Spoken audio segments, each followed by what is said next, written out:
Hey everyone, welcome back to Energy 101. Today we have Dana and Ryan from Well Control School, and we're going to learn all about well control. So why don't we kick things off, in a very simple way. I think if I were trying to guess, what does well control mean? I think it's pretty self-explanatory. There's a well on site and we want to control it. I think the name says it all, right? It's the idea of keeping basically the well in control from the sense of keeping it downhole, right? However we can keep the formation pressures, the fluids, whatever may be coming into that wellbore downhole. And a lot of people think, oh, well, that's why we have a stack or we have a BOP. But really, when it comes to well control, it's more about hydrostatic pressure and fluids doing the majority of the work. I've learned that there's a lot going on down there. You kind of just picture just a canal in the ground and it's full of oil, but no, it's full of gas, it's full of pressure, and we're talking PSI in the tens of thousands. It's pretty dangerous. Being here in Houston, you think about it, if we laid a 3-mile road out, we'd cross through how many neighborhoods, right? Well, when we put and drill 3 miles down and out, we're crossing through a lot of ways neighborhoods, right? All these different formations that have all these different, contaminants, fluids, water inside of them. And our goal is not to put anything into them, but also not to allow them to come into the wellbore. So we keep stability and we prevent flow. So if I'm going on a site and I'm like, who's in charge of well control? Is it just kind of like the thought of well control? Is there actual people with a job? Or is it just a standard? Like what exactly would you say someone on site is doing with well control? It's everyone. And that's one of the most important factors to well control. It's not just one person. It is the entire crew's responsibility for well control. From the greenest individual on site all the way up to the most experienced, and how they work together and how they interact. Not everybody can see everything at all times. And so you are the eyes, you are the ears, and a lot of times you're the voice of prevention, because it takes all of them to recognize, then react, and then get the well shut in. You're going to have a site supervisor everywhere, somebody that's representing the contractor, the owner. But each job out there, the guy that's working what we call the pits, watching the fluid in the pits, he's, that's his whole job. Adding minerals or adding stuff to it when his boss tells him to. But he's got a part to play in well control, because he can notice little bubbles in the pits all of a sudden. He needs to know that. He needs to tell somebody about that. You got a guy at the pipe rack when they're pulling pipe out and laying it down, and he's got to clean the threads and put the thread protector. He might see a washout starting on some of the threads, some of the connection. He's got to report that. So it's a team effort. The driller up on the floor has the biggest responsibility, because he's operating the turning, the bit. He's watching the bit go down. He's working the brake, and he's watching gauges, watching pressure gauges constantly. And he's got to be aware of these other things out there that are going on that his men are telling him. And he's the one that says, shut it down, we got a problem. Then the supervisors come in and it's a very unique motion, because it is all the hands. It's the derrick hand, right? And the derrick hand's yelling, hey, it looks like the pits are coming up, or hey, we got some additional flow. And all of a sudden the driller is going to verify first. They're going to always pick up, shut the pumps off, verify that they have flow with the pumps off. And then if they do, no questions asked, shut in. And a lot of times, if there's still questions, the safest thing to always do is shut that well in.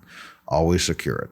Most of the time when we see incidents and accidents that have occurred, blowouts that have occurred, it was always saying, well, I wanted to ask the tool pusher, I wanted to ask the company man before I shut it in. That latency and shutting the well in becomes one of the most deadly things we do out there. Yeah. So I'm hearing that we're talking, this is what's happening on a site right now, right? West Texas, in the Marcellus, wherever this is happening. And what I'm hearing is that this is all humans in control. Like we're in an era where there's a lot of machines and automation, AI, whatever, but you're describing like 100% manpower. So like there's got to be tools helping out. There's got to be, the humans are working with it. Maybe there is automation. Like what are the non-humans doing to also help prevent and work together and get ready to hit that big red button? We get the sensors, right? We got the flow sensors. We have the pit sensors where they're telling us, hey, I've got an increased flow or a decreased flow. I've got an increase in pits or a decrease in the pits. But it's still a lot of the old style, especially in U.S. land today. We have accumulator packages and accumulators to stored energy that closes the BOP in. So when it comes time, we're using that accumulator. We're throwing from a remote panel. We're closing it. And, subsea, we get more techie, right? We get more, automated when we look at the subsea end of it. But on U.S. land, really, it's not that, not that far advanced when we look at tech. It would be saying what AI is today compared to probably 2007, right? Where there's an idea, but it's not there yet. Yeah. So you're saying that even though everything's kind of advanced in general, we're still trusting the humans more. Like we could talk about it later, maybe the future and what we can assume will be more automated. But for now, like, you're saying a lot, you are saying there are tools and automation happening. Like BOP is a big one you're saying. In fact, I've been bringing up this every episode because it helps, but I was out in Midland on a frac spread, a drilling rig, and even like a whole bed of pads of pump jacks. And when we're at the frac spread, they had the BOPs hanging on cranes above the frac trees. And they were using a lot of jargon to explain to the TCU students, but maybe could you help me recap from there? You're on a frac spread, you see the tree sticking out the ground, and there's a BOP on a crane floating above it, ready to do something. What is that device? So that BOP is what's going to secure that well. At that point, what they were doing was they're probably finishing completion. They would have had a wire line on it or coil tubing on it. So they had to move that specific stack off and then put the wellhead back on, depending on what they were getting ready to do. So they'll set that BOP stack or tree, depending on what it was, back down on it. They don't want to break it down. They don't want to set it down because it's already been tested. Right? If you would set it down and break it apart, then you'd have to go back in and retest every one of those fittings. They know that once they set it down, the only thing they have to test is the two flanges that come together. So that's what a lot of times they pick them up like that and then put them back. And so BOP stands for blowout prevention. Blowout preventers. So, and what I heard is like they're there. It's well control, right? Like it's there, and they hope they don't have to use it, basically. Well, yes, they hope they don't have to use it, right? But it's also one of these that they're not afraid to use it. Because in most cases, we'll strip or run through our annulars. We'll function our pipe rams.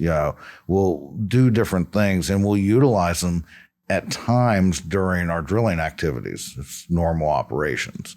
So, I may bring a collar up, or a tool joint and snug into it so I can prevent it from falling down hole in case something would happen up top, right? We don't want to lose a pipe down hole. So there's different ways a BOP can work in a common way, not just for that emergency. It's just a main part of what our drilling stack is. And the BOP is also part of the conduit that takes the fluid or whatever is coming out of the well to wherever it needs to go, to the pits or to the gas buster, mud gas separator. So, but it has to flow through the BOP. That way, if there is a problem, when you say close the BOP, you're closing off that outflow. You're preventing a kick. Or if we have a leak below the BOP, we have a problem because we have no quick way to shut it in at that point. So we have to reclaim control some other way. So we try to keep everything flowing up and through it. So if we wash something out up top, we can easily close, shut in, and we won't lose. And how long has this device been around? Like, And what were y'all doing before it existed? Burning? Yeah, actually, I mean, we're going back to the 30s, 40s, what looked like a modern day today in some ways, except had long wheels on it, would have been you're starting in your 50s. But what do you see? Everybody talks about they hit a gusher. They didn't have BOPs, and that's what they would actually do. They would just go out there, they would hit natural and it'd flow up, and that's what they wanted. And all of a sudden, sometimes they catch it on fire. Sometimes they'd go in and put a big valve on it and shut it in if they could. Yeah. So there's a lot of different angles to it. But I guess that's the beginning of pressure control, right? How do I get into it? Because the way they drilled was completely different as well. So you said the word kick earlier. That's a word I hear, not just talking to people like you, but I hear it on all the podcasts I edit and at panels and stuff. What is a kick? And I have a few more of these terms I might need described to me.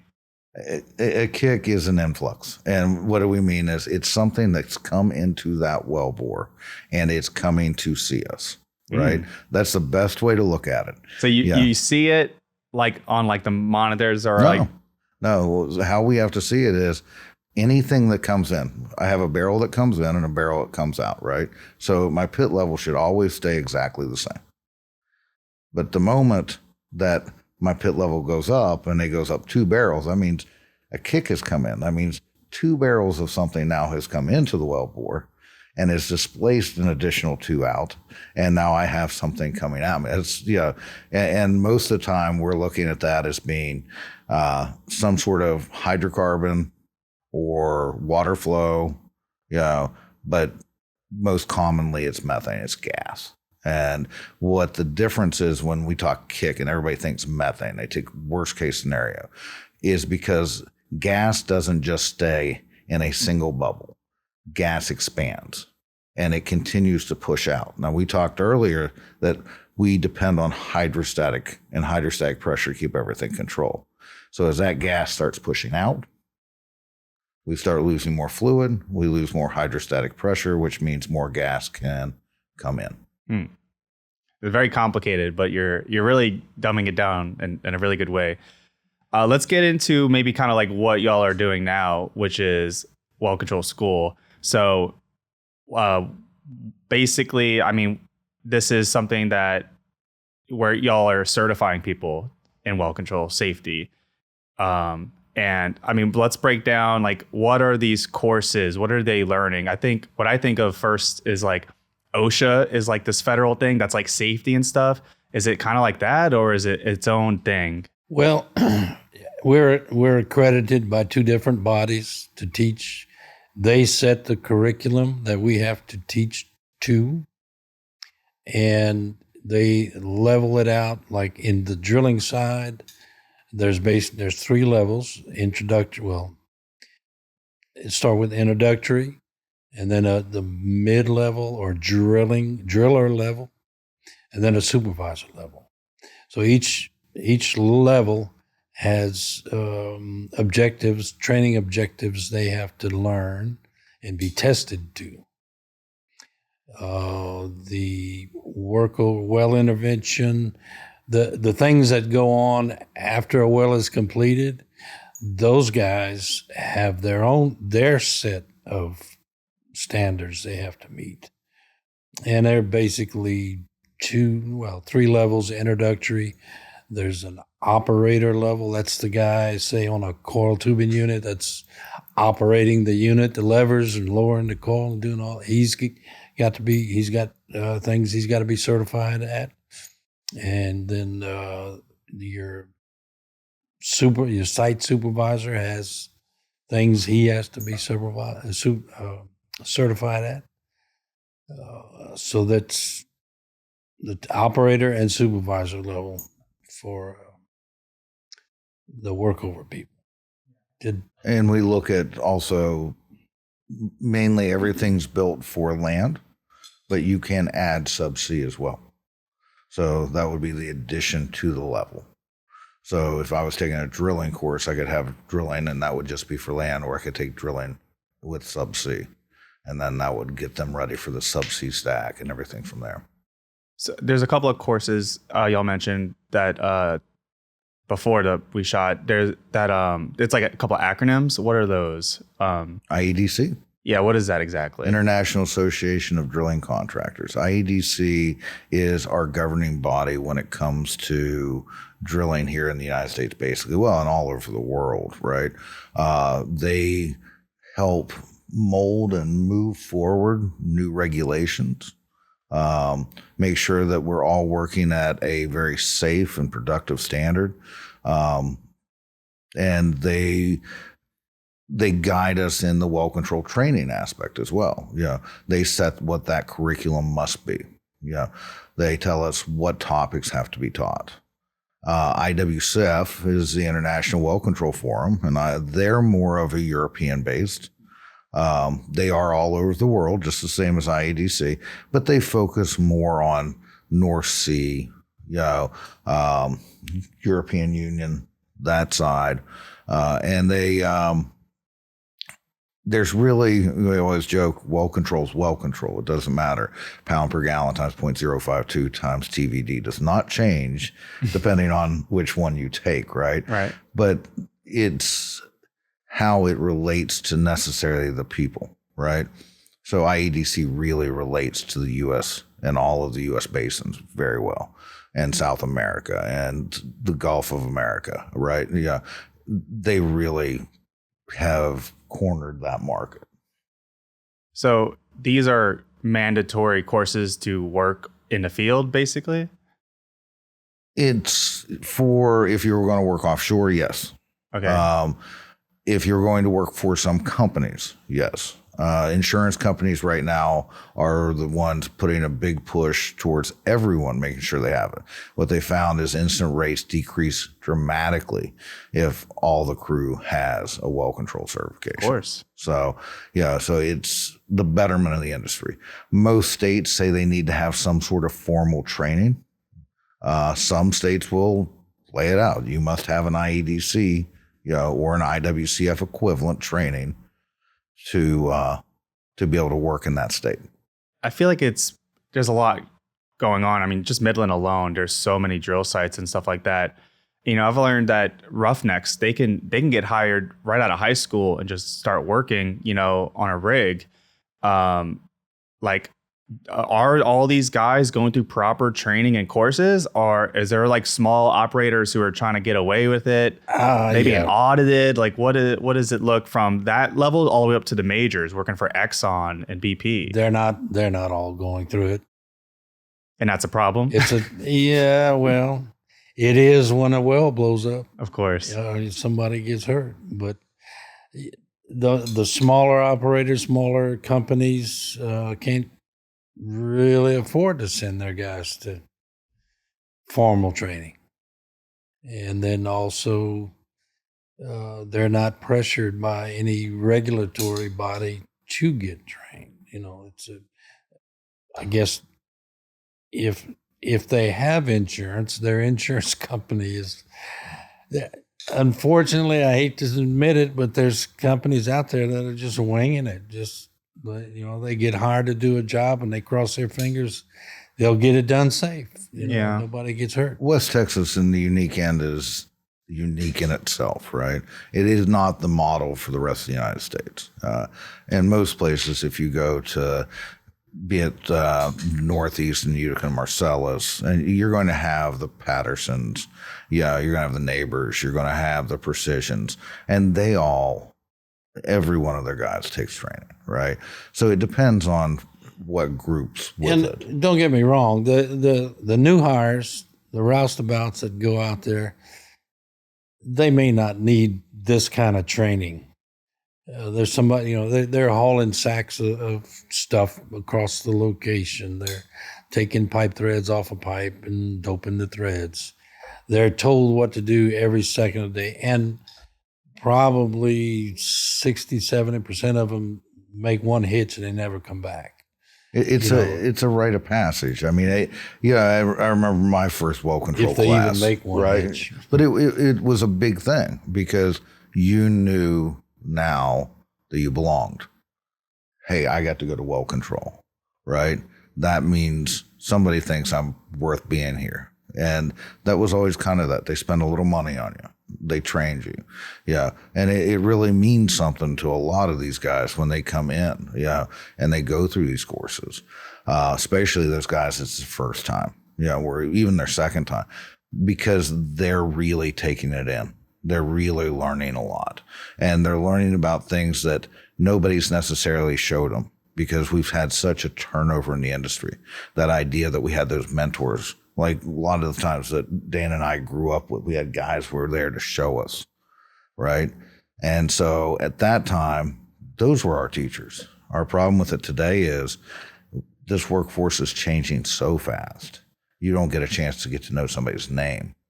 Now that's where this formal training has to be in place even much earlier. So, yeah, I mean, you go to a site and they keep a tight crew, right? Like you're looking at a few roughnecks, a driller, some of those other names I can't remember. I mean, most sites I say wouldn't even have 10 people on, right? And yeah, like maybe there's some mundane tasks. They spend a lot of their time cleaning. They're always on, 24 hours. But at the end of the day, they are tens of thousands of feet in the ground. One little mistake can cost millions of dollars. Like it's like a weird mix of like, a lot of the time they're kind of just doing something you can learn in a day, but it's also the stakes are so high. Of course you need all this training. I think one of the toughest, and I hate to kind of correct you on that. Okay. One of the things though is a lot of people go, oh, I could learn this in a day, or I could do this in a day.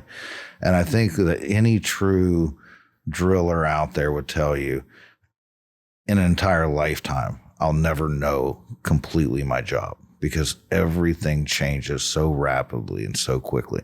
Every well that we drill is so different at times. Yeah. And that's where this last few years have been, to the point, because of the shale revolution, is so different, because it's been, hey, how fast can we pop it? The analytics are coming in. Let's do more. But reality is we're going to move into new markets. We're going to move into new basins and new areas as some of this starts planing out. And all of a sudden, these guys that have been doing exactly the same thing over and over again will have to remember what well control was, how to do these jobs, what are the unexpecteds. Because today, it's like putting it on autopilot, right? It's no different than flying from here to Chicago. That guy in the front's just hitting the button. And the only important part is when he's landing it or taking off, right? And that's kind of it. When they're tripping out of the hole or running back in, that's about it. Yeah. And everything else is just, let's roll. Yeah, no, I'm the layman. I'm coming from, what I perceive or what I hear. And, maybe there's some people in the industry who kind of say it like that, but they don't really mean it that way.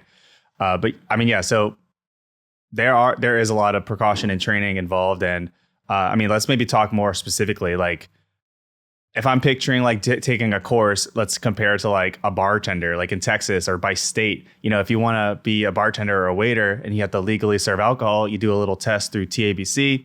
It's like a day or two or whatever, and you refresh it every 2 years. So it's like a nice little thing, but it's kind of like a questionnaire. It takes like 30 minutes and you pass. So I'm assuming when it comes to well control, it's that times 1,000, right? So what does it look like? Like from maybe sit down on a laptop, answer some questions, maybe some actual live demos, to like straight on simulators and stuff. Like what does it look like when you're doing it looks these like courses? all of that. Yeah. If you're talking a live class, which can be virtual, it can be online, but it's still live. You have a live instructor, and he's taking you through all the learning objectives one at a time. When it's necessary to put you on a simulator to show you what he's trying to say, he'll put you on a simulator. If it's there's homework you have to do, there's in the class itself, there's interaction. You might get one student talking about a topic and how he approached it in the field, a problem he approached. And this other student had a similar problem, but he approached it different. And they get talking, and it still comes out to learning well control. Yeah. But it's all the above. It's not there. There is some training that is strictly e-learning. That is, in my opinion, it's good for in between stuff, continuous learning. Just bringing it back to memory and just making it sink in, checking on what you've learned, gauging yourself on what you've learned, or someone else gauging your knowledge. But in real well control training, it's all the above. You have to do it all. It's a whole different stretch, right? And the unique side of it, I've been an instructor now for going on 15 years, just teaching well control. And it's just like I said, when we're drilling a well, everyone's different. Every class is different. Who are you going to get next? And how that works. Because these classes are so dynamic. From the moment you start, as an instructor, you can't be cold. You can't be, you can't be a professor. And you can't just say, well, you need to read this part and continue. You have to make this dynamic. You have to make them engage. You have to bring them through. You facilitate the course more than you do teach it. And you are going to go through a lot of ups and downs through the course, stressful situations. We'll put you on the simulators. We'll put your feet to the fire. And really, you need to fill this out, or I need to get this equation now. I want to know what, and really get people, because the rig isn't a sterile environment. If they can't do it in the classroom, how are they going to do it on the rig? And so we put a lot of that trial and immersive learning into that classroom to make that happen. And I think that's what the future of well control training is, even more. I mean, I picture like a pilot and they're like in this crazy machine and going up and down on like gyroscopics or whatever. Like what's like the most like realistic? I can take you from your laptop and you being able to adjust the choke and circulate out a kick and do everything that way, to full cyber chairs and immersed and just like that pilot, and they're having to drill, take a kick, work through everything. The big difference though, and I know this sounds weird, is a pilot and him going through that training, they really just fly the plane. When we look at the driller and we look at that crew and the tool pushers, they work together so much. You really can't just do that single. So when we do simulators for our drillers, they just drill, shut in a well. When we look at our supervisors, they circulate out kicks. They hear the gas come to surface. They can feel that through the atmosphere from that, gas roaring, and they have to shut it back in. They have to prevent another kick from happening. So, we have a great industry and we have great simulator providers out here that have been working for the last 30 years, basically building simulators and perfecting them. And we're coming into a new age of simulations. So we're looking at VR and augmented realities. And we're starting to see how that ties in with AI, because now we can put somebody basically on their rig, right? And we can give them their well, and we can do it now, where before that would have taken months to build and get everything together. We can now put that together now. Yeah. Yeah, I mean, at Cyber Chairs. We're actually going to have someone on who does like the VR stuff. Oh, nice. And I've seen it. We've done demos with people and stuff like that. And then just remember, 23% of the population get motion sickness. Oh boy. Yeah. Too realistic. That was our first, we tried VR the very first time. Of course, this has been over a decade ago. Yeah. People get sick very quick, and it was just a learning experience. Amazing tech, and it was an amazing thing. But we have to figure out a little bit.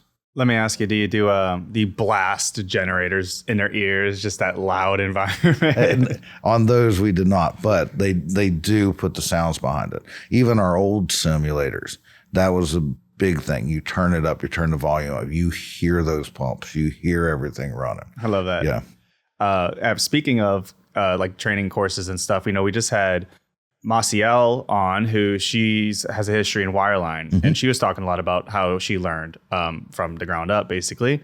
And she said at one point they would set up their students in a way to fail to see how they deal with high pressure situations. And you hear the same thing about like air traffic control pilots, whatever. Do y'all practice any kind of form of that? Yes. Biggest thing, if you're going to burn a rig down, do it in my simulator room, right?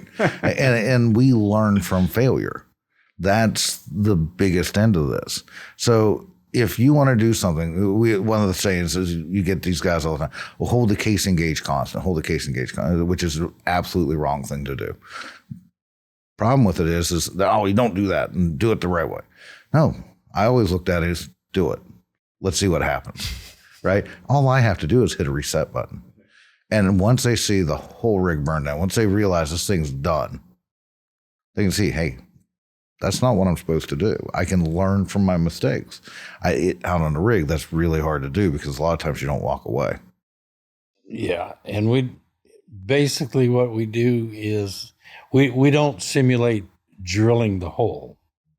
They start out like just a few minutes of that. But that's not what we're trying to do. Well, when the real simulation is they're drilling a little bit and then they get a problem. But unlike the guy in the airline simulator, he doesn't have a flashing light that tells him, oh, your hydraulics are low, or another flashing light that says this engine is sputtering.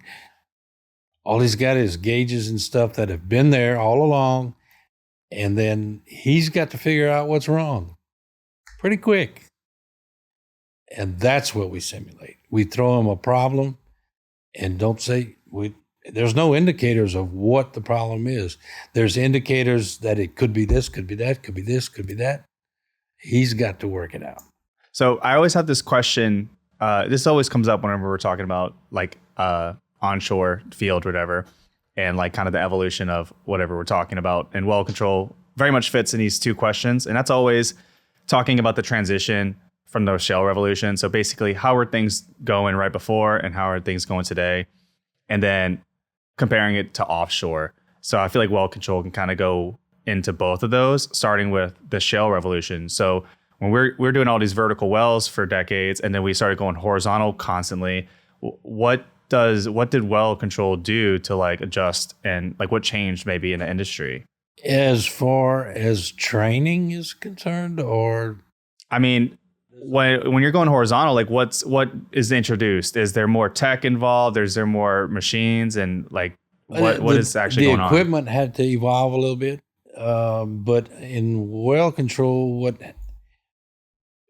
in our little part of that world, the kick we talked about came in and it showed itself at a different angle. Because let's say you're horizontal and your gauges are watching, you're watching your gauges up here and you're drilling away, and the influx, the gas or whatever starts coming in at the end. It's going to have to go all the way until it starts to go up before you realize you have a kick. You're blind to it. Right. And so if you've got half a mile of lateral out there full of gas, by the time you see it, you got a huge problem. So I guess that's... I look at my career, and so I was, home for me was West Virginia, southwestern Pennsylvania. So I was Marcellus. I was Utica, and I didn't start off that way. I started off on high pressure, old Oriskany wells. And so I worked for a company called Equitable, which turned into EQT. And we were drilling straight holes, shallow, coal bed methane. The deepest we were going was, 2,000 foot, 2,500. And, we were popping holes right and left, and we're making good money off of legacy. And then the first Marcellus well was drilled. And we had basically a 2,500 foot lateral. And what was incredible with it was when we open flowed that well and it was flaring, we were flaring 23 million a day. At that point, that one well made more than 3 districts of legacy. So everything changed overnight. Yeah. Yeah. So we had to change with it. We had to learn it. Right. And I was lucky because I was always a high pressure guy. So it kind of fit in with my angle. I could go in, I could work it, but we were still learning. You know, we were still all pretty green. And what we saw was you basically had to react so much faster in some ways because we were drilling so much faster. If you looked at a vertical hole before, that was a month-long drill. And all of a sudden we were looking at jumping in, and we were doing this in 21 days, then 15, then 11. And then all of a sudden we're drilling the hole and out the lateral in 7, right? It was just absolutely incredible. So we were doing different technology. Everything was new. And well control at that time basically was staying 1980s, you know, Gulf of Mexico land, vertical hole, 10,000 foot, 10 pound per gallon fluid. Not much was changing. And I think it wasn't until we really got into what's called the well sharp days, the changeover that we start getting, and finally they recognize horizontal wells. And that was one of our specialties at well control schools. We built horizontal wells. We taught horizontal before anyone else. Tony Deere was one of the first to come out and really pioneer how do you recognize, how do you react, and made these guys start seeing what they actually saw in the well. And that became the big difference. All these simulator companies had to redo their software and make horizontal wells for us. But ultimately, it sounds like that all went pretty seamlessly. Y'all adapted. Y'all were on top of it. The industry as a whole. Yeah. Well, we got very lucky. We pulled in some of the very best instructors. We didn't just have a curriculum department. We built it ourselves. You know, so the guys that not only were teaching it were part of the build process, and these guys were from the field. So you got that experience where a lot of places, it became very canned. It was a very, you could go to 3 different schools and see 3 different presentations, but they had the same images. They had the same, it was just cookie cutter, how do I get my certificate? How do I get out of here? And there was a couple of providers who just stepped up and just did it better. So, yeah. And then that brings me to the second question, which is about offshore. Comparing, everything we've kind of just talked about the last 30 minutes, what kind of wrench does offshore throw into all this, if anything? Ready for the Gulf to get hot again, to be honest with you. They do a lot of their own teaching. Really? So that's one big end. A lot of the companies teach their own. The other side of this is it's getting caught up with technology, because offshore today is tech heavy, and not everybody has gotten that down yet to mimic it. I'm not here to teach you how to drill your well. I'm here to teach you well control. But how does your tech build into the well control? And I know you guys have touched managed pressure drilling and all these different things, but those are all the new tech that's coming in. So you talked about how, vertical versus shale, it was directional drilling.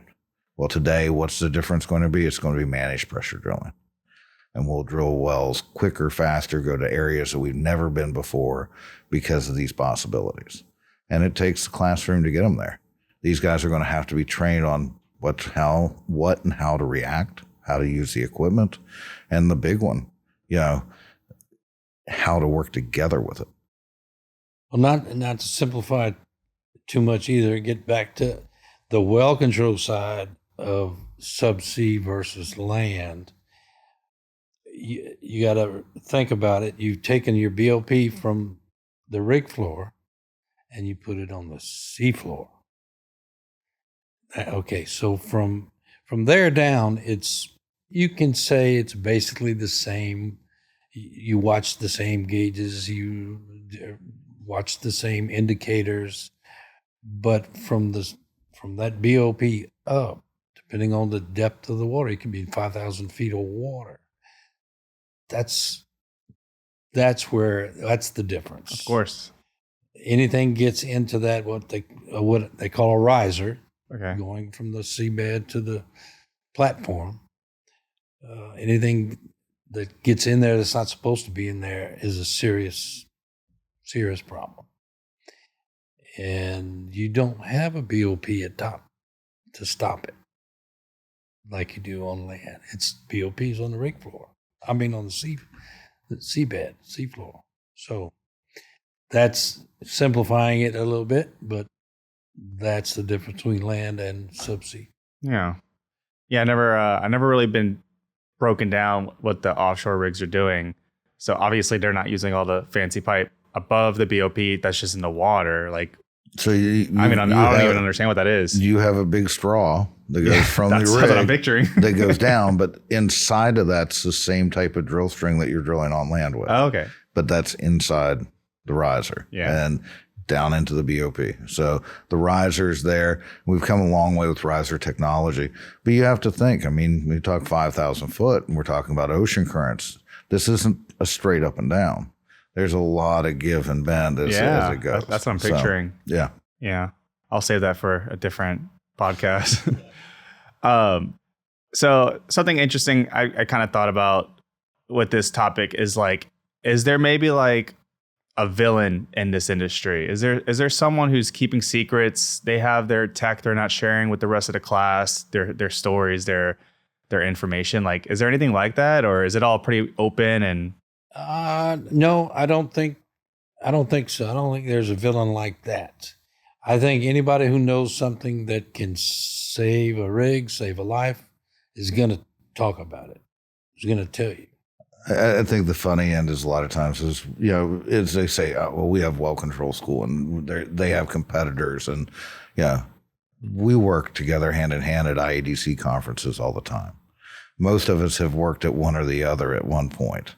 So, there is no real big evil entity out here that's not preventing the world from knowing, right? And I think that's one of the toughest things to do. We may not have been great as an industry to be able to get it out to the public how all this is, but it's also not an easy subject. It's not like I can do an ABC after school special on how to drill a well. That's what we're doing right now.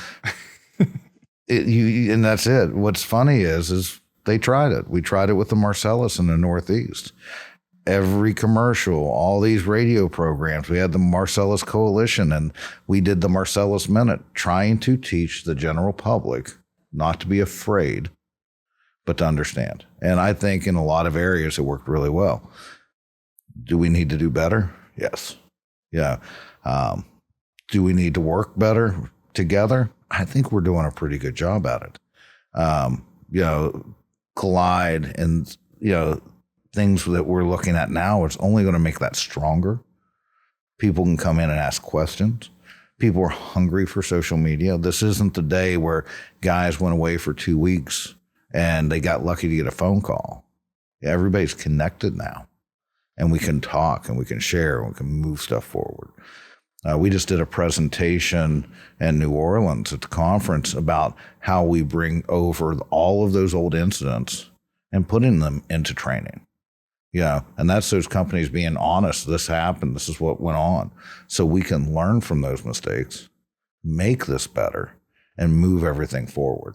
Wrapping it up with some questions, I wanted to get back to some of the newer tech we were talking about. We mentioned AI. We even mentioned VR, stuff like that.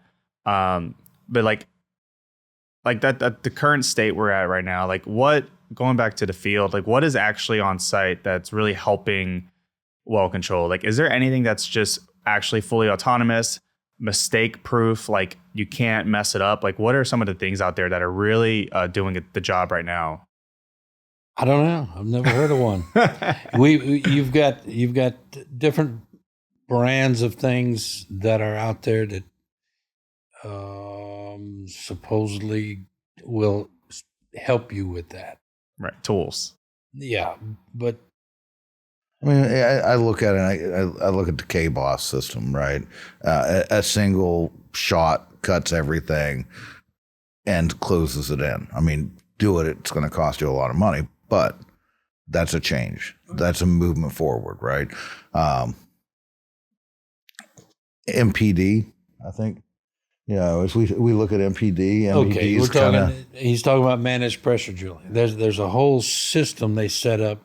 It's a normal rig, but then they bring in this separate system because they're going to drill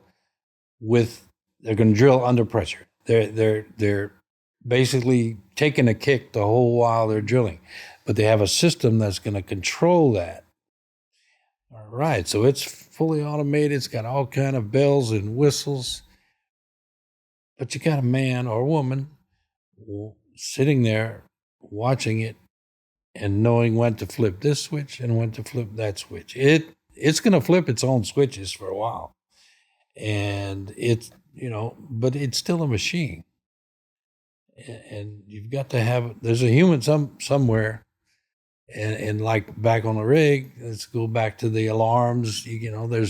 There's flow alarms, there's gas alarms, and when they start going off and somebody says, okay, I know, and they flip it off, they take care of the problem, forget to flip it back on. The next time there's a problem, no warning. Well, the alarm didn't go off. Well, no, it did. You flipped it off.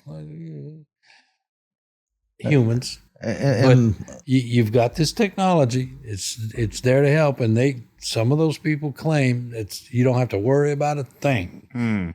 Yeah, you do. Right. we also Better. The communication end, Starlink and the communication side has really opted for us. It gave us the options now, though, that we can have war rooms in company offices that are watching all of those dynamics themselves. So not only do you have the guys on the rig, but you also have somebody in a sterile environment being able to kind of keep up with what's going on, right? And a lot of times it's not just about drilling parameters. It's also about issues that may be occurring.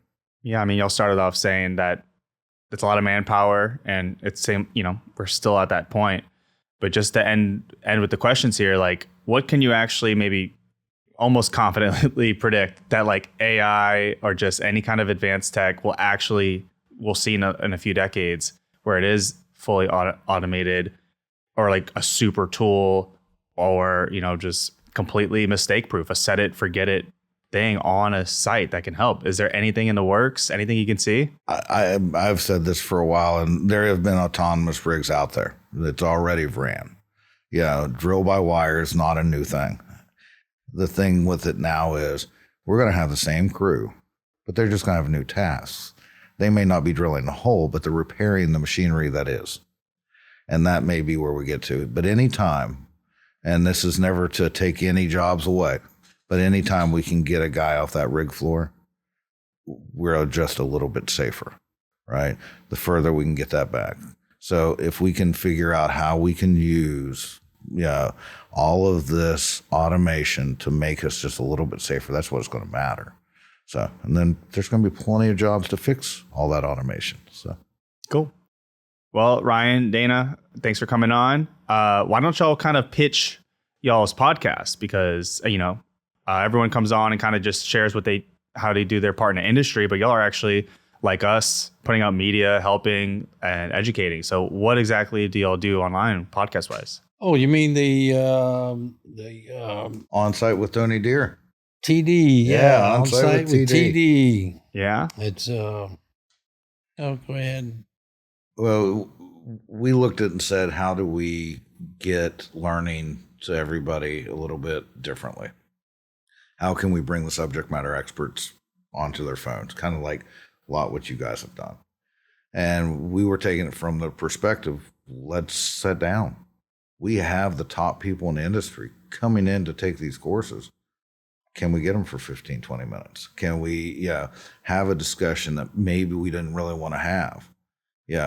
And let's put the people who know it together and throw some personality to it, have some fun with it, and do. So, and Tony is he's the director of our training department, and it's phenomenal when it comes to it. And he makes everybody feel like they're at home. And so we really get some pressing questions. We hit some great topics, and we're hoping to have another season coming up here of really great guests and bringing everything out into the forefront and working with you guys with it. Yep, they're up on YouTube. You can go to our website, wellcontrol.com, and click the little YouTube link. Take you right to them. They're kind of long though. The 15-minute thing, you said, them guys went like an hour, and We're hitting an hour. We already hit an hour. Like everyone's Yeah. used to that these days. That's great. but there's some good stuff. We got a couple really good ones, and we really want to see what we can do differently to make this better. And I think that's the one thing of for Well Control School and what we do. I think is it's not going to be the same old. We're going to change this, and that's what we work towards. That's why we like working with you guys. You guys see a future that can be a lot better. So Yeah. Y'all are doing good work. Thanks for coming on. Thank you.